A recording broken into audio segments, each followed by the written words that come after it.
Thanks for listening to the Farmers Weekly podcast. Do remember you can subscribe to Farmers Weekly magazine and get all the latest news, views and market prices by visiting fwi.co.uk.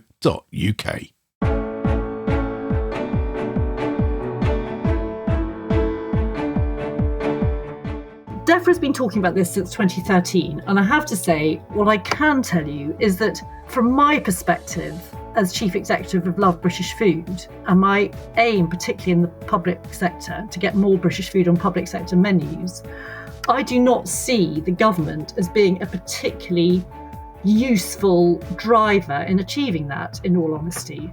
Food campaigner Alexia Robinson says the government could be working harder to get more British food on more British plates. We take a special look at the fertilizer market, and applications are open for a bursary that will pay university fees for farm students. Welcome to the Farmers Weekly podcast. I'm Johann. I'm Louise Impey. And I'm Hugh. Broom. All that and more coming up, including the latest commodity prices. But first, our top story. Hopes have been raised of a possible change to government plans to impose inheritance tax on farmers, with the Treasury said to be considering alternative proposals that could be easier on farming families. Conversations are said to be taking place across Whitehall, with senior civil servants reported to be looking at a minimum share rule which would take smaller farms out of the equation when it comes to paying inheritance tax. Well, to discuss and explain all the latest developments, we're joined by Farmers Weekly's Phil Case, who's been working on this story with Farmers Weekly Deputy Editor Abby Kay. Phil, I think before we go any further, it's important that we don't over-egg this. I don't want to give listeners false hope, but I think it's important that we acknowledge that something is happening here, and we have been told there's a possibility of a shift in this proposed policy.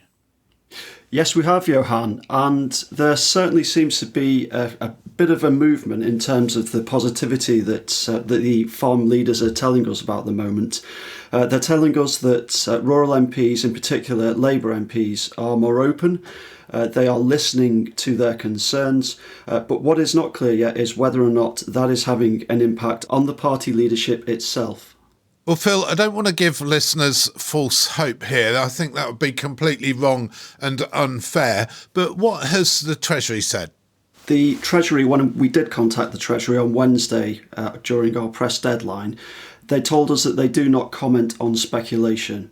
However, what was a bit different this time round was that they spent several hours before they got back to us with a response. Usually they would call us straight away and frankly pour cold water on the story. But this time round, I actually had to press the press office, or I had to contact the press office again after 3 o'clock and ask them for the statement. So they then responded with a previous written statement from September, which said that basically the government was happy with its position, and it felt that it was a fair compromise both for the public and for farmers in terms of the finances. But clearly there is a bit of a momentum shift, and there's some curious things that may be going on behind the scenes. And you say curious things, you mean they're looking again at this Syntax report, which has suggested a different way of implementing these inheritance tax plans? Yes, indeed. So the Syntax report looks at raising the IHT threshold. So that would mean that a lot of the smaller sort of family farms would not be caught by this new taxation, which means they would be free and they would be exempt still from inheritance tax.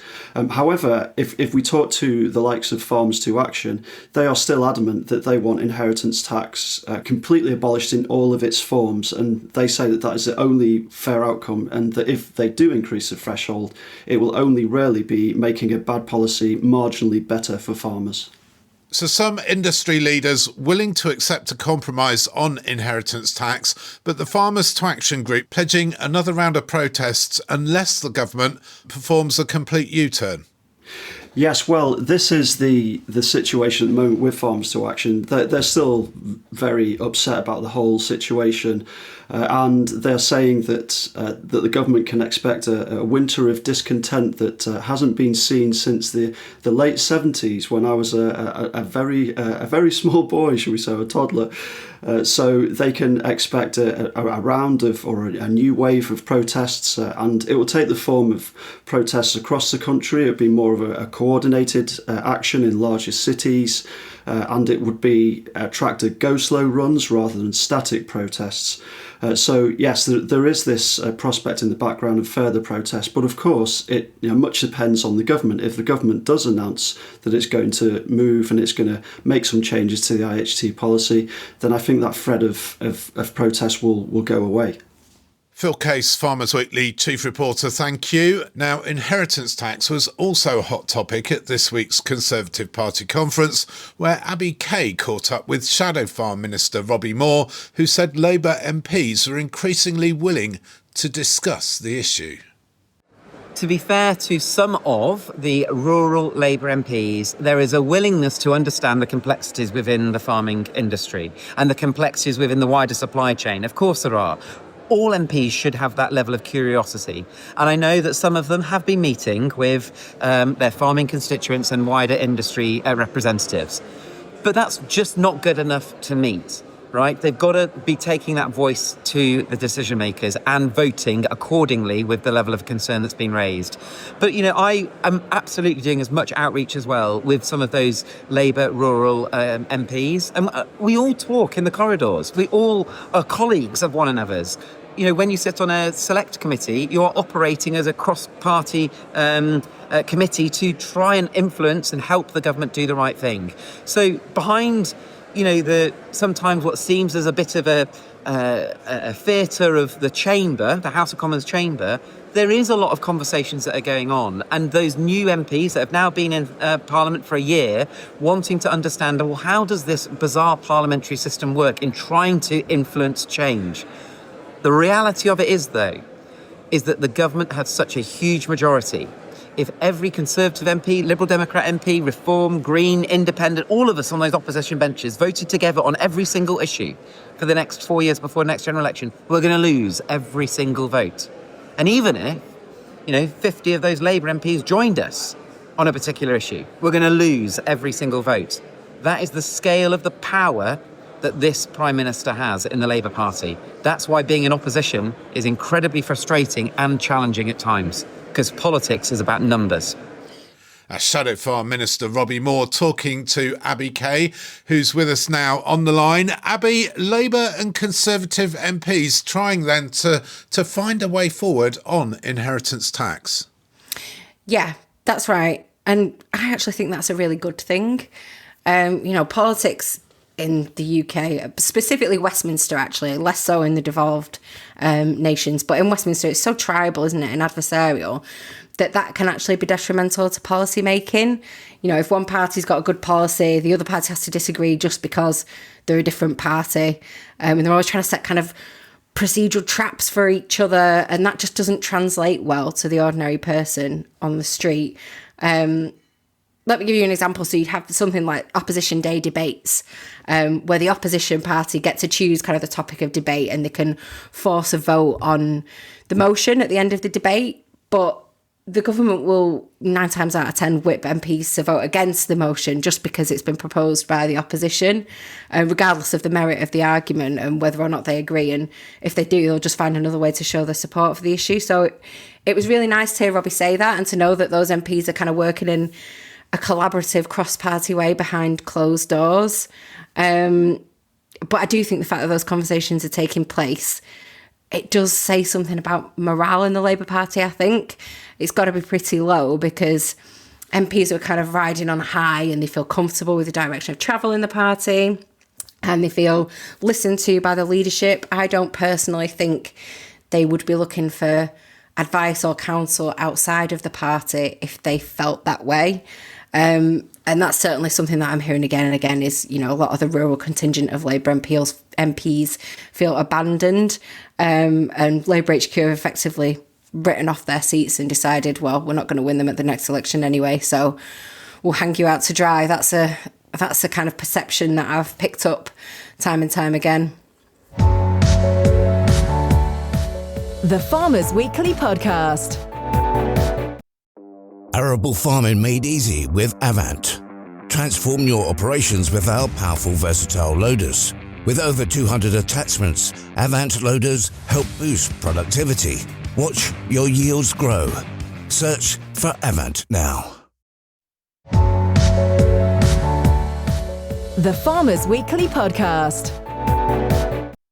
Now, 6 months ago, the government said it wanted half of all public sector food to come from British farms, or those certified to higher environmental standards. Well, what better time for a progress report than during British Food Fortnight, the annual national celebration of UK food and farming. Public sector catering contracts are worth about £5 billion annually, and half of that would be a huge boost for British farmers. I asked British Food Fortnight organiser Alexia Robinson whether the government was doing enough to help schools, hospitals and indeed local councils buy more British food. Well, do you know, the Defra has been talking about this since 2013. And I have to say, for the last few years, you know, I honestly have not really, I haven't really paid that much attention to it. I mean, you know, hooray, Keir Starmer stands up at the NFU conference and makes sweeping statements about 50% British sourcing in the public sector. I actually think Steve Reed was quite sensible to say, right, as step one in this, we're actually going to conduct an assessment of how much British food is actually purchased across the public sector. Because I can tell you, by the time you've looked at dairy and bread, you've probably hit about 50%.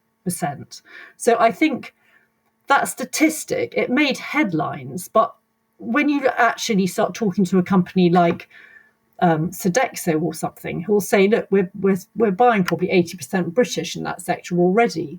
You need to, what's far more worthwhile is to start to look at what council catering services responsible for school meals are doing, what NHS catering teams are doing in NHS trusts.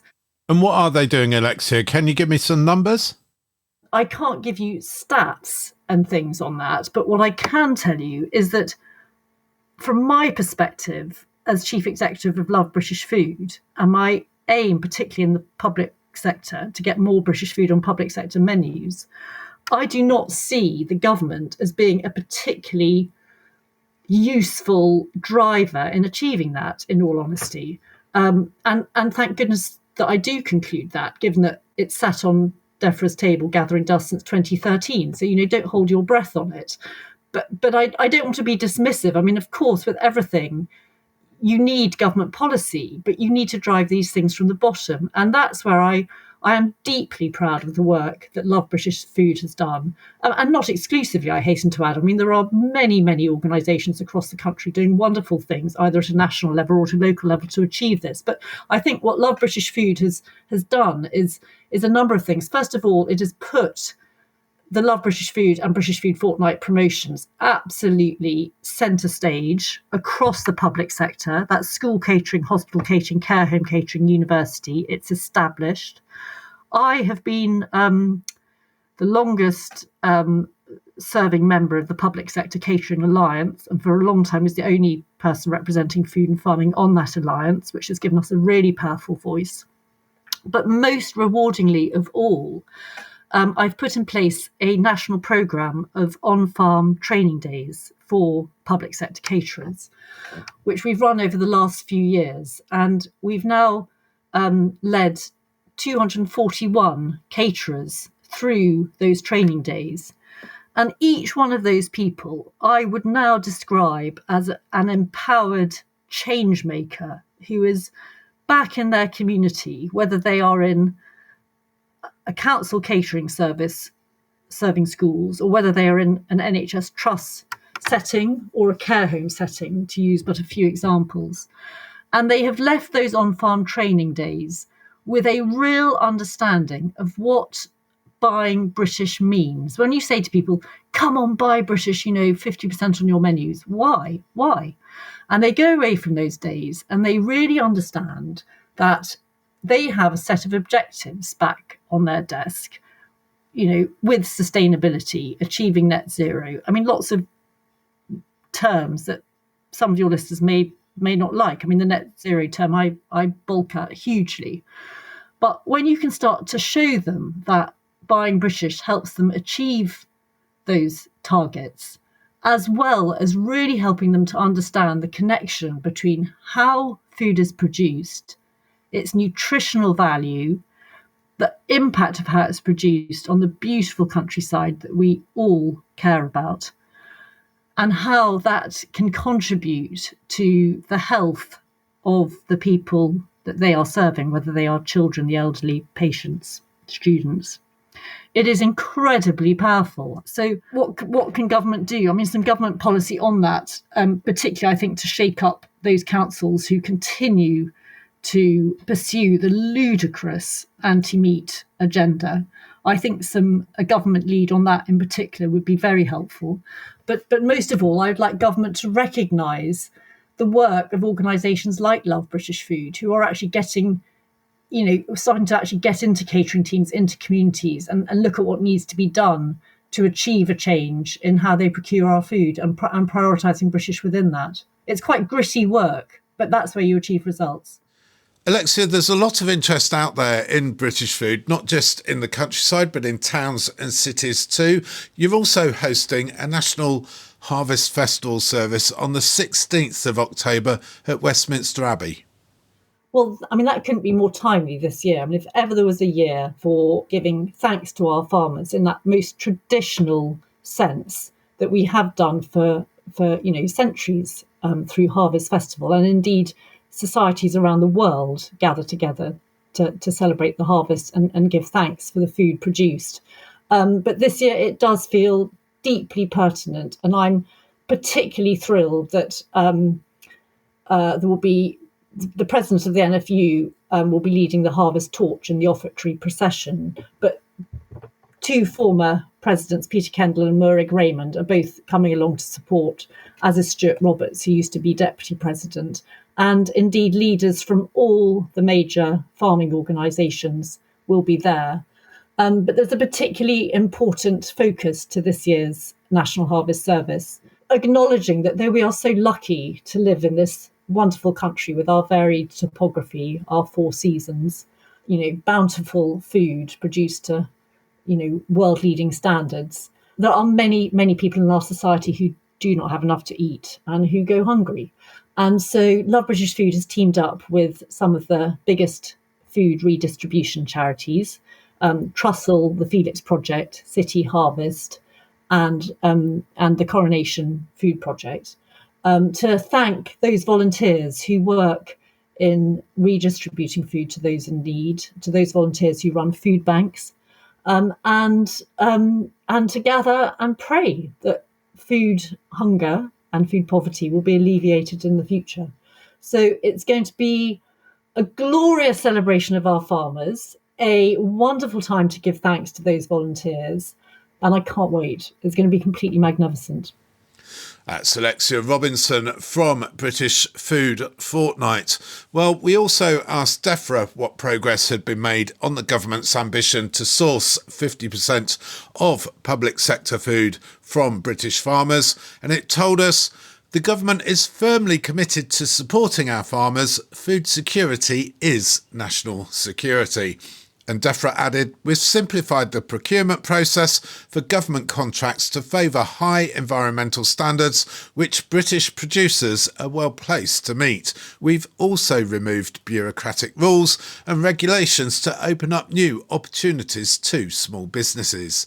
So Hugh, Defra saying it's made it easier for farmers to supply the public sector, but the government could still do a lot better. So says Alexia Robinson. It totally could do a lot better. Look, public procurement statements are a bit like Tory policy being talked about at the moment, 4 years from an election. And public procurement stuff, particularly around food, It's a great, snappy title. You know, if you're in a room with your prospective farming minister ahead of the election, as they were last year, and you're spad saying, "Oh, what can we put in there?" Well, we could talk about keeping this going. Oh, yeah, talk about public procurement, because they always talk about public procurement. And you can stand up and say, "We will buy X billion of this, that, and the other," and you've got a total get out of jail card, because then at the end of it, it's basically all utter BS, right? Because at the end of it, the army doesn't buy its own food. It goes to one of the big catering outfits, Initial, or whoever, one of the big, facilities management catering suppliers, or the NHS or whoever. And ultimately, they win on the contract. Now, the one thing that you could do is put in really rigorous targets that, yes, you can all bid for this contract to feed this hospital, but you've got to have at least 80% English Brussels sprouts in every meal, or something like that. But no one's going to put that in there, because they're just not going to get anyone bid for the tender. So I'm afraid, it's really frustrating. It's really annoying. But ultimately, it comes down to cost. And it comes down, there's lots of reasons why it doesn't happen. And it's always one that's really easy for ministers to wriggle out of, because ultimately they can say, well, at the point we award the tender, it becomes a commercial decision. We can't get involved. And Louise, your thoughts? Well, my thoughts are probably very, very similar to Hugh's. I mean, there is a compromise or a trade-off here, isn't there? We talk about the food that's produced in this country being of the highest standard and very, very good quality. And then, the tenders for some of these contracts are so tight and so tricky to meet that they're substituting horrible, much cheaper ingredients. And that's a problem, isn't it? We don't particularly want our food to be sold at these very, very low prices. I mean, that's an issue, isn't it, at the moment for the industry? And yet it does seem a bit ridiculous that we're not supplying a lot of these institutions. And I don't actually know what the answer is. And I think Hugh probably summed it up a lot better than I did. But it's a shame and it's a waste. And as he said, we hear always from ministers these announcements about how they're going to change this. But we haven't seen it changed yet. We can live in hope. The big problem, though, is the tender. It's the way the tenders are designed, isn't it? Henry Dimbleby, bless him, he talked about this. He talked about this in his Feeding the Nation report 5 years ago. We touched upon it when we spoke to him at Groundswell, you'll remember. And this is actually a really great opportunity for governments to pick up, particularly for things like school meals. I mean, geez, it was 20-odd years ago that Jamie Oliver was on the Turkey Twizzlers campaign.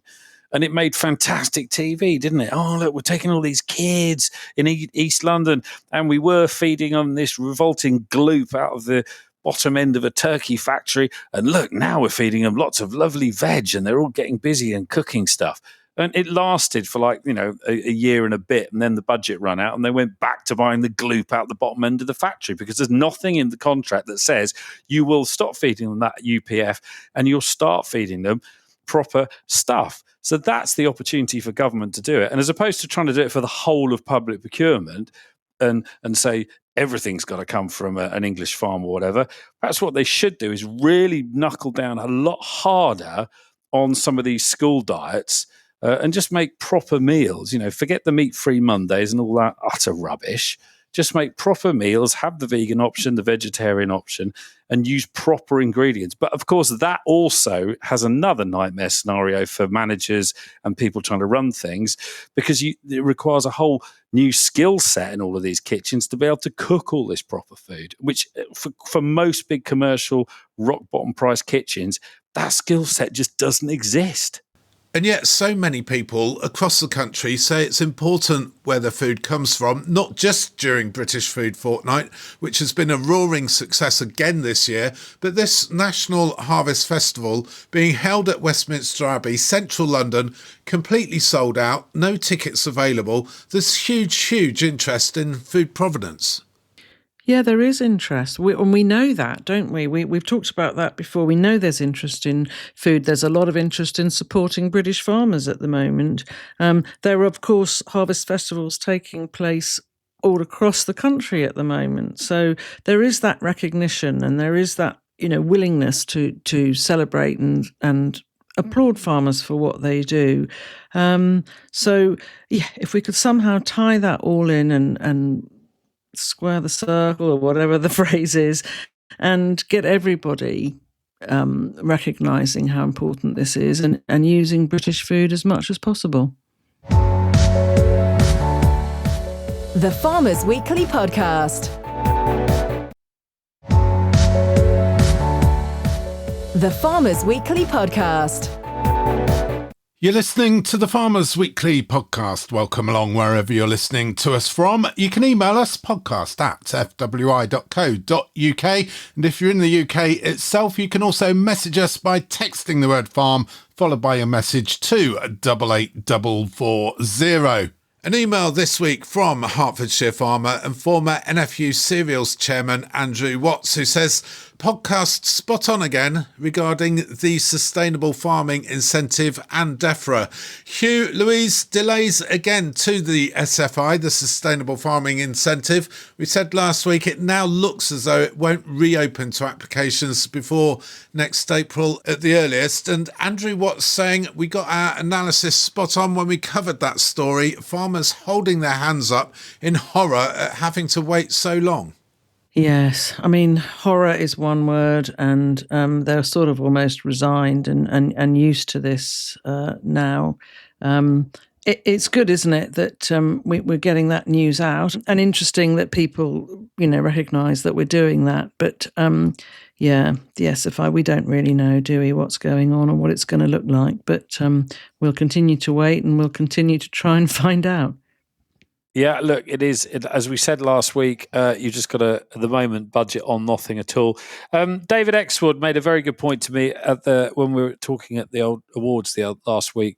And as he said, and I should have mentioned it, and I have mentioned it before, and we talked about it before. We've got to remember, though, okay, you've got the whole delay scenario to the system and the rollout of the system, and whether it's whether you need a new IT system or not, and whether that's just a red herring, just a delay.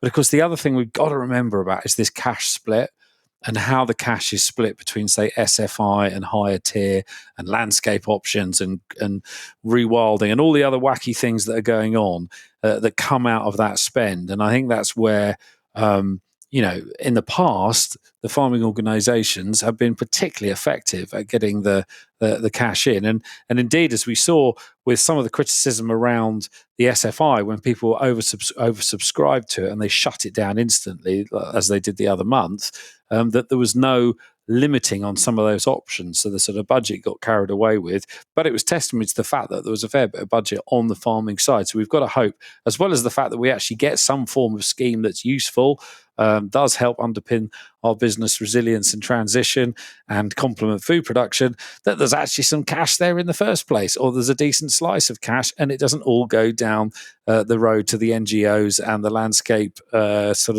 tree hugging brigade, which actually in the long term are generally worse in terms of value for money, in terms of delivery, than lots of very efficient small individual farm businesses doing stuff at a really good price for the government. Louise, in other news this week, fertilizer, the Agricultural Industries Confederation asking farmers to order sooner rather than later.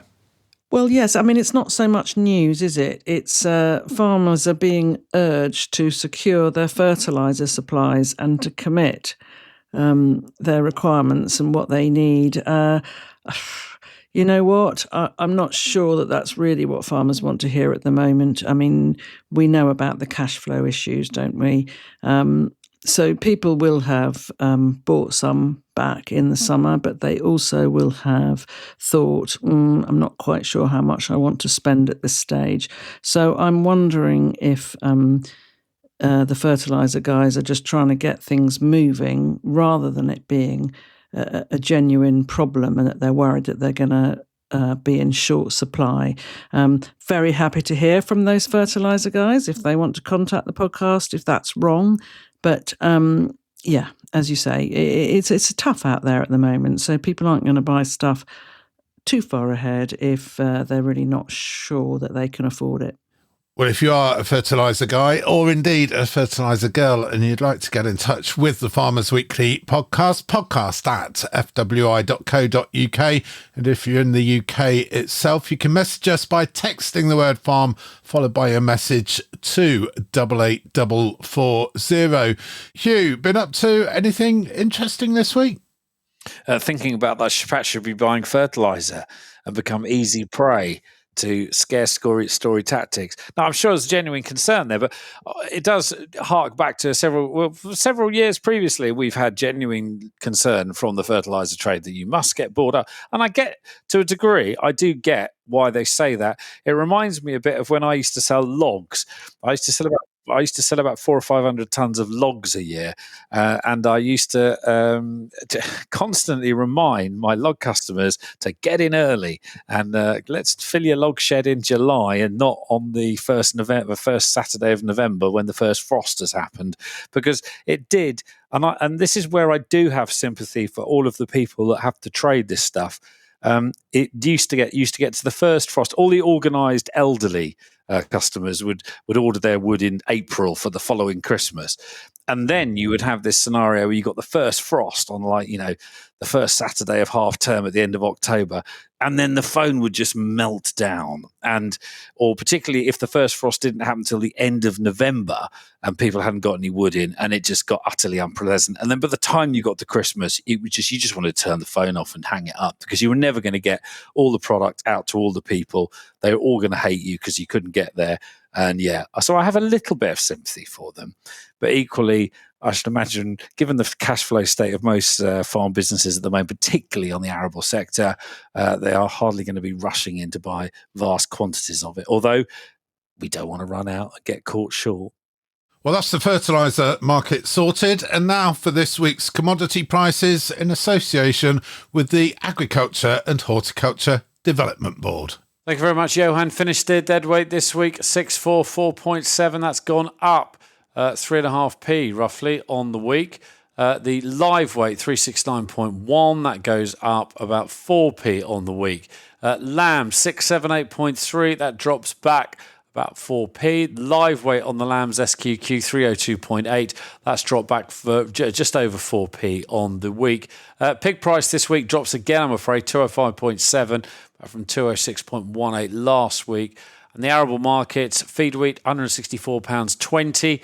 That has gained nearly £2 on the week. Milling wheat, £177.60.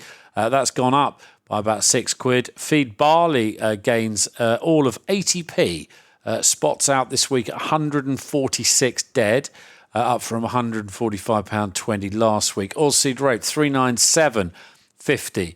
That's dropped back just over £1. Feed peas dropped right back, actually, 193.30. Back from 210.80 last week. 209.90 for feed beans. That's back about £1 on the week. Diesel's getting cheaper. That's good. 66.6. It's the diesel price of the devil. That's gone back about 2p on the week. So that's some good news.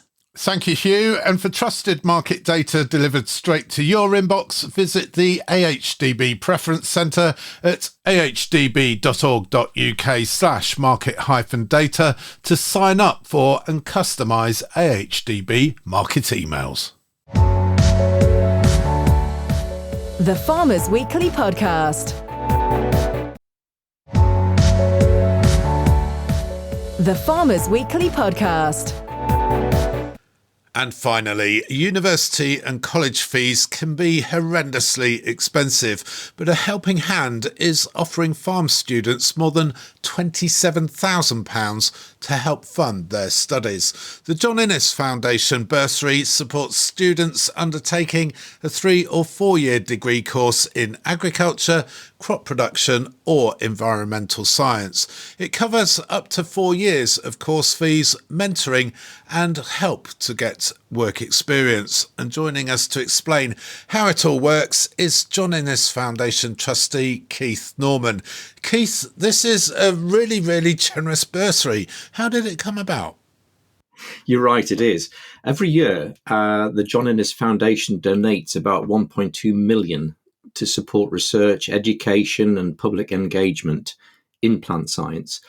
and facilitating those who are not from a farming background to help them gain a foothold into a career in our great industry is something I'm very passionate about. I had a great career in our industry, spanning over 40 years, and I wasn't from farming background, and I know too well how difficult it is to get to where you want to be. So this is about encouraging non-farming youngsters into the industry then, Keith? Yes, so basically the bursary pays the course fees for any student who's taking a 3 or a 4-year degree course in agriculture, specialising in crops rather than animals, and who is not from a farming background and whose family is financially disadvantaged. And what's the application process like then? It's quite straightforward, actually. There is a written application and a form that we get and we use to shortlist the candidates from. And then if selected, they will go through an online interview.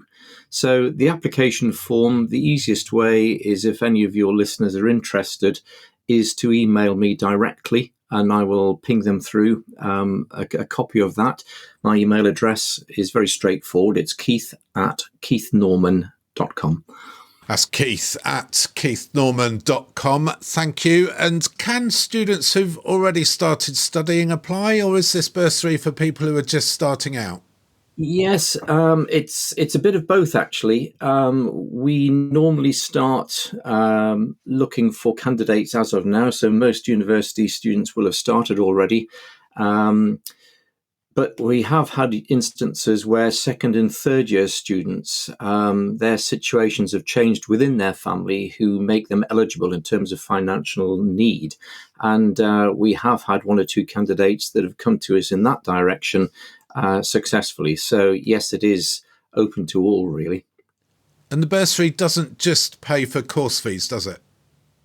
No, because the opportunity actually enables the student who's successful to get mentoring throughout their time with us from myself. And also I help to facilitate work experience opportunities for them as well during the university breaks, with placements offered at various organisations to get them some really good work experience. Keith, thanks for joining us. That's Keith Norman. And if you'd like more information about applying for that bursary, you can email keith@keithnorman.com. And the closing date for applications is the 31st of October. Hugh, Louise, a great initiative. And like we said, a very generous bursary. Well, it's fantastic, isn't it? I mean, tuition fees are now, they've gone up, haven't they, this year? They're £9,500 a year. And what they are doing is paying all of those. So that's across 3 or 4 years, because, you know, they might have a sandwich year in some of these courses. So, you know, £27,000 to £30,000. I mean, fantastic. No need for a student loan, hopefully.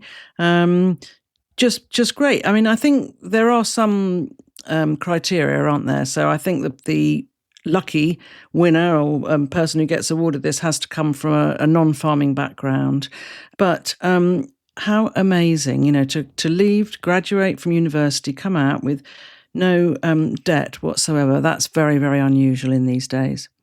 And mentoring as well for the successful applicant and helping to get work placements too. Hugh, I know you've personal experience of this. You've seen what this bursary can achieve. Well, it was one of the lovely students that worked for me a few years ago on when she was doing her MVQ course locally before she went on to university to study agriculture. She was fortunate enough to receive one of these John Innes bursaries, whole course bursaries. Funnily enough, I bumped into her the other day in the supermarket. It was fantastic for her. And she was bang on target for them because she was female and she wasn't from a farming background. And I do remember saying to her at the time when she left to go to university, I said, I'm not being in any way, shape or form misogynistic or anything like that. I said, but do bear in mind, you are not coming from a farming background and you are female. And half your course will be from a farming background and probably male.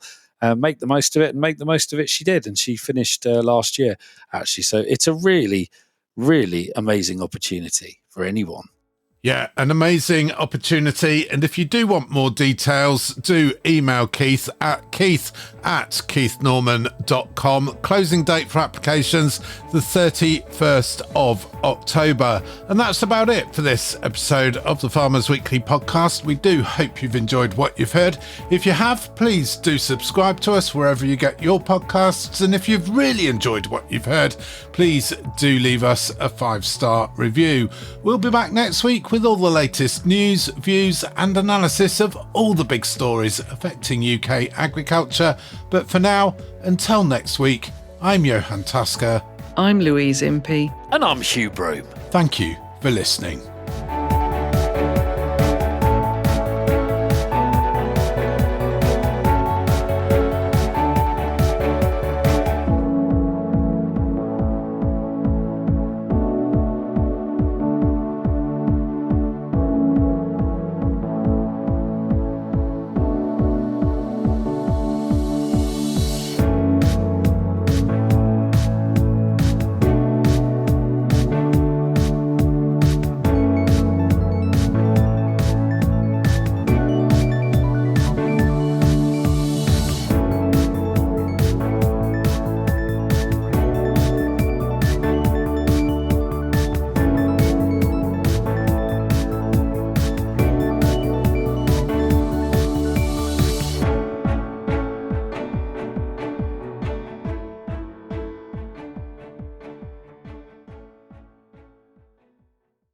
Thanks for listening to the Farmers Weekly podcast. Do remember you can subscribe to Farmers Weekly magazine and get all the latest news, views and market prices by visiting fwi.co.uk.